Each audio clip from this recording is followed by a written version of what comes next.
أعوذ بالله من الشيطان الرجيم بسم الله الرحمن الرحيم كذبت عاد المرسلين إذ قال لهم أخوهم هود ألا تتقون إني لكم رسول أمين فاتقوا الله وأطيعون وما أسألكم عليه من أجر إن أجري إلا على رب العالمين أتبنون بكل ريع آية تعبثون وتتخذون مصانع لعلكم تخلدون وإذا بطشتم بطشتم جبارين فاتقوا الله وأطيعون. یہ سورہ شعراء کی آیت نمبر 123 سے 131 تک ہے، 123 سے 131 تک ہے، اور یہ پورا ایک ہی مضمون ہے. ترجمہ ان آیات کا یہ ہے: قوم عاد نے پیغمبروں کو جھٹلایا جب ان سے ان کے بھائی ہود نے کہا کیا تم ڈرتے نہیں، میں تو تمہارا امانت دار پیغمبر ہوں، تو اللہ سے ڈرو اور میری اطاعت کرو، اور میں تم سے کچھ بدلہ نہیں مانگتا، میرا اجر اللہ رب العالمین کے ذمے ہے. تم ہر اونچی جگہ پر نشان تعمیر کرتے ہو اور محل بناتے ہو، شاید کہ تم ہمیشہ رہو گے، اور جب کسی کو پکڑتے ہو تو ظالمانہ پکڑتے ہو، تو اللہ سے ڈرو اور میری اطاعت کرو. حضرات گرامی، یہ سورہ شعراء کی آیت نمبر 123 سے ترجمہ ہو رہا ہے. یہ پورا ایک مضمون چلا گیا ہے، اور آپ کے علم میں جیسا کہ ہے کہ اللہ رب العزت نے ہمارے سامنے گزشتہ قوموں کے احوال بیان کیے ہیں، حالات بیان کیے ہیں، تاکہ ہم ان سے عبرت پکڑ سکیں. قرآن پاک ہمارے سامنے یہ مثالیں بیان کرتا ہے، یہ چیزیں بیان کرتا ہے، تاکہ ہم یہ دیکھیں کہ اللہ نے ان قوموں کے اوپر عذاب نازل کیا، اور اللہ بتاتا ہے کہ ہم نے اس لیے عذاب نازل کیا. یہ بتانا اس لیے ہوتا ہے تاکہ ہماری جو یہ قوم ہے، ہم جو مسلمان ہیں، قرآن پاک کی ان آیات کو پڑھیں اور عبرت حاصل کریں کہ دیکھو قوم عاد نے کس طرح اللہ کی نافرمانی کی، اس کی نعمتوں کی ناشکری کی، کس طرح وہ کفر میں، شرک میں، عناد میں، ضد میں پڑے، اور کس طرح انہوں نے اپنے پیغمبر کی توہین کی، اللہ کے احکامات کو انہوں نے ٹھکرا دیا، اور پھر اللہ رب العزت نے ان کی گرفت کی اور پھر انہیں سخت سزا دی، ایسی سزا جو بعد میں آنے والوں کے لیے ایک نشان عبرت بن گئی. تو اب یہاں پر ذکر ہو رہا ہے اسی طریقے سے کہ تم دیکھو کہ جو تمہارے درمیان ہود علیہ السلام کی قوم تھی، جسے قوم عاد کہا جاتا ہے. یہ عاد کے جو یہ پوری قوم ہے، یہ احقاف کے رہنے والے تھے، اور احقاف جو ہے وہ یمن کا جو ملک ہے اس میں یہ علاقہ ہے حضرموت. تو حضرموت کے پاس جو پہاڑیاں ہیں انہی میں ان کی آبادیاں تھیں، اور ان کا زمانہ جو ہے وہ بتایا جاتا ہے کہ نوح علیہ السلام کے بعد کا زمانہ ہے. سورہ اعراف میں بھی ان کا ذکر آیا ہے کہ انہیں قوم نوح کا جانشین بنایا گیا، اور ان کو بہت دولت دی گئی، بڑی وسعت دی گئی، اور دولت کے علاوہ جو بہت زیادہ ان کے پاس دولت کی فراوانی ہو گئی، جسم بھی بہت اچھے دیے گئے، بڑے ڈیل ڈول والے تھے، بڑے لمبے تڑنگے تھے. کہتے ہیں کہ گنبدوں جیسے ان کے سر ہوتے تھے، بڑی اونچی ان کی قامت تھی، بڑے اونچے تھے، قد قامت بالکل نکلے ہوئے، بڑے لحیم شہیم. تو اللہ نے دولت سے بھی نوازا، قد کاٹھی سے بھی نوازا، مال دیا، اولاد ہے، کھیت باغات، پھل اناج، ہر طرح کی دولت، ہر طرح کی نہریں جاری کر دی، چشمے جاری کر دیے. لیکن شیطان مردود نے جب ان کے ذہنوں پر اپنے وسواس ڈالا اور اس نے ان کو بہکانا شروع کیا، تو پھر یہ دھیرے دھیرے یہ پوری قوم بت پرستی میں پڑ گئی، شرک میں مبتلا ہو گئی، اللہ کو چھوڑ کر پھر غیروں سے مانگنے لگی. اس نے بہت سارے بت بنا لیے جو ان کے پہلے کے گزرے ہوئے نیک لوگ تھے، ان کے بت بنائے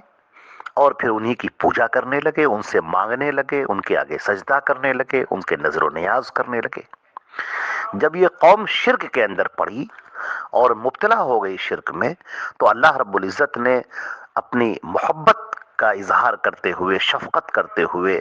اس قوم کے درمیان سیدنا ہود علیہ السلام کو نبی بنا کر بھیجا۔ ہود علیہ السلام پر اللہ نے اپنا پیغام اتارا، ان کو نبی بنایا اور ان کو یہ حکم دیا کہ تم اس قوم کو سمجھاؤ یہ جہنم والے راستے پر کیوں چل رہی ہے اور کیوں ہم سے دور ہے، کیوں ہم سے بیگانہ ہے، اور یہ کیوں بتوں کی پوجا میں پڑی ہوئی ہے، کیوں شرک کر رہی ہے۔ اے ہود، تم جاؤ اور جا کر ان کو سمجھاؤ، توحید کا راستہ دکھاؤ، شرک کی مذمت بیان کرو اور یہ بتاؤ کہ ان کو کہ تمہارا رب تم سے کیا چاہتا ہے۔ اب ہود علیہ السلام ان کے درمیان گئے۔ اب جب ان کے درمیان گئے اور ان کے سامنے تقریریں کی، ان کو سمجھایا بجھایا، تو جیسا کہ یہاں پر قرآن پاک نے کہا ہے کذبت عاد المرسلین، اور قوم عاد نے پیغمبروں کو جھٹلایا۔ قوم عاد، اے اہل مکہ، تم ان کا تذکرہ سنتے ہو، ان کا نام سنتے ہو، ان کے علاقوں سے تم گزرتے ہو، جب تم سفر کرنے جاتے ہو ملک شام کی طرف تو تم ان کے علاقوں سے گزرتے ہو، تم نے باپ داداؤں سے ان کی کہانیاں سن رکھی ہیں، ان کے بارے میں جان رکھا ہے، تو کیا تمہیں پتہ ہے کہ ان کے اوپر عذاب کیوں آیا تھا؟ ان کے اوپر عذاب اس لیے آیا کذبت عاد، یہ جو عاد ہے، قوم عاد، اس نے مرسلین کو یعنی نبیوں کو اس نے جھٹلا دیا۔ اب یہاں پر جو بہت سارے نبی بھیجے گئے اور ان کے درمیان حضرت ہود علیہ السلام بھی ایک نبی تھے، اور ہود علیہ السلام کے بعد پھر کوئی نبی ان پہ نہیں آیا، ان کے اوپر عذاب نازل کر دیا گیا اور پوری قوم تباہ کر دی گئی۔ لیکن اللہ کی محبت اور شفقت دیکھیے کہ وہ بڑی ڈھیل دیتا ہے، بہت سمجھاتا ہے۔ اللہ تعالیٰ نے بڑے موقع دیے ہیں، بہت مواقع دیے ہیں کہ آدمی اب سدھر جائے، اب سدھر جائے، اب اپنی زندگی کی اصلاح کر لے، اب اللہ کی طرف آ جائے۔ اللہ تعالیٰ موقع دیتا ہے، لیکن جب بندہ اپنی سرکشی میں گزرتا ہی چلا جاتا ہے، حد سے آگے بڑھتا ہی چلا جاتا ہے، تو پھر وہ رسی کھینچ لی جاتی ہے اور وہ ڈھیل کا وقت ختم ہو جاتا ہے۔ قرآن پاک نے تذکرہ کیا کہ اذ قال لهم اخوهم ہود، جب ان کے بھائی، جب انہی کے بھائی ہود نے ان سے کہا کیا تم ڈرتے نہیں ہو؟ اب یہاں پر بھائی کا لفظ کیوں کہا گیا؟ یہ بھائی کا لفظ اس لیے کہا گیا کیونکہ ہود علیہ السلام بھی قوم عاد سے تھے، اسی قوم سے تھے، اس لیے ان کو بھائی کہا گیا۔ اور اللہ نے جو بھی نبی بھیجے ہیں وہ انہی میں سے بنا کر بھیجے ہیں، انہی کے درمیان سے بھیجے ہیں، تاکہ لوگ ان سے واقف ہوں، ان کے زبان سے واقف ہوں، ان کے کردار سے واقف ہوں، ان کے رہن سہن سے واقف ہوں۔ اور نبی ہمیشہ بلندیوں پر ہوتے ہیں، اخلاق کی بلندی، پاکیزگی، طہارت، نیکی، تقوی، اس کے بلندیوں پر وہ فائز ہوتے ہیں۔ ہود علیہ السلام نے پوری قوم کو نصیحت کی کہ الا تتقون، ارے کیا تم اللہ سے ڈرتے نہیں؟ کیا تمہیں اللہ کا خوف نہیں لگتا؟ تم یہ گناہ پر گناہ کیے جا رہے ہو، شرک پر شرک کیے جا رہے ہو، کیا تمہیں اس بات سے ڈر نہیں لگتا کہ تمہیں اللہ کے سامنے کھڑا ہونا ہے اور اللہ تعالیٰ تم سے حساب لے گا؟ اور اگر تم اسی پر تم نے اپنی زندگی گزار دی، انہی اعمال کے اوپر زندگی گزار دی، تو پھر جہنم تمہارا ٹھکانہ ہوگا۔ ہود علیہ السلام نے کہا انی لکم رسول امین، میں تو تمہارے درمیان ایک امانت دار پیغمبر بنا کر بھیجا گیا ہوں۔ امانت دار کا مطلب کہ جو میرے اوپر اتر رہا ہے، جو اللہ تعالیٰ مجھے حکم دیتا ہے بیان کرنے کو، میں وہی بیان کرتا ہوں، اپنی طرف سے کچھ نہیں کہتا۔ میں تم تک اللہ کا پیغام پہنچانے والا ہوں،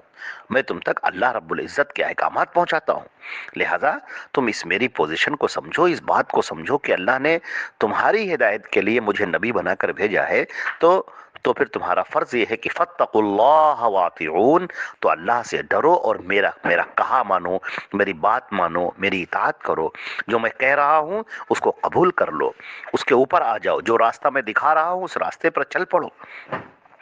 جو چیزیں میں تمہارے سامنے پیش کر رہا ہوں یہ اللہ کی بتائی ہوئی ہیں، ان کو تم اختیار کر لو، تم جہنم سے بچ جاؤ گے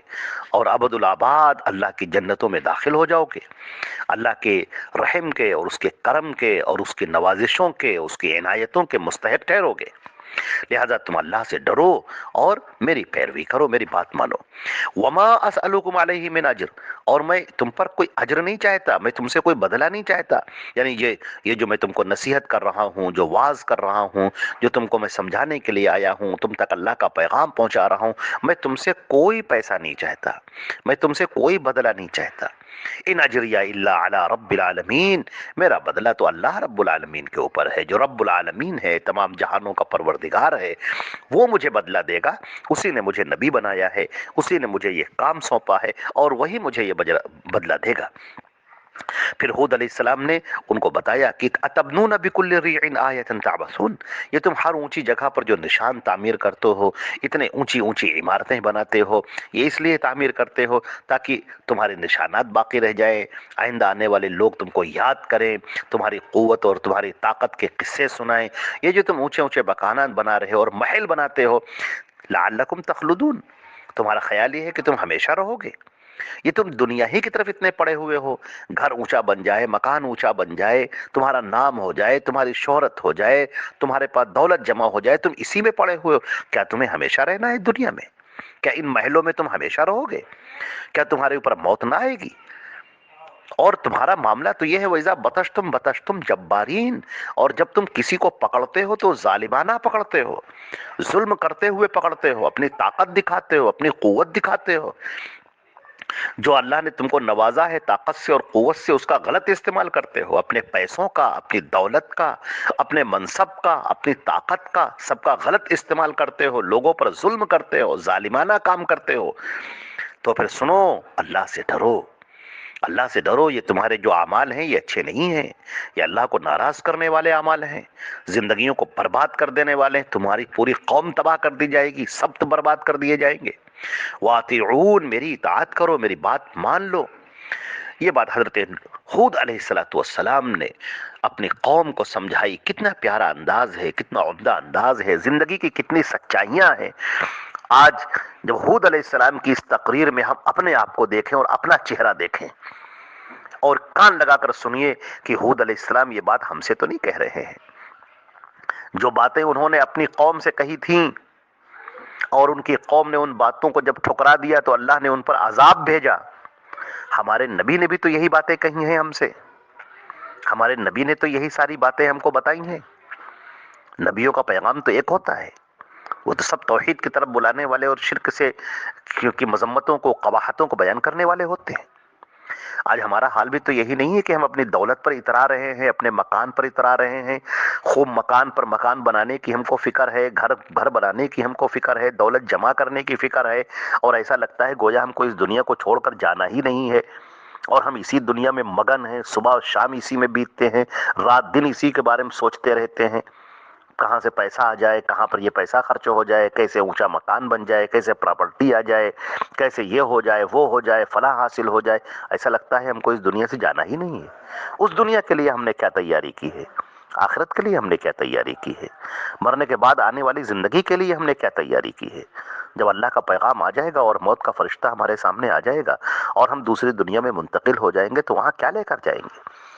سب کچھ تو یہیں چھوٹ جائے گا، سب کچھ تو یہیں ختم ہو جائے گا، وہاں کیا لے کر جائیں گے؟ کون سے وہ اعمال ہیں؟ ایک مرتبہ اپنے آپ پر غور کرنا چاہیے، اس کا محاسبہ کرنا چاہیے، ہم کتنا اللہ کے رسول صلی اللہ علیہ وسلم کے بتائے ہوئے احکامات کے اوپر ہم چل رہے ہیں، جب اپنا جائزہ لینا چاہیے۔ ہود علیہ السلام کا یہ واقعہ بھی اور بھی جاری رہے گا۔ اللہ تعالی ہم کو اور آپ کو عمل کرنے کی توفیق عطا فرمائے۔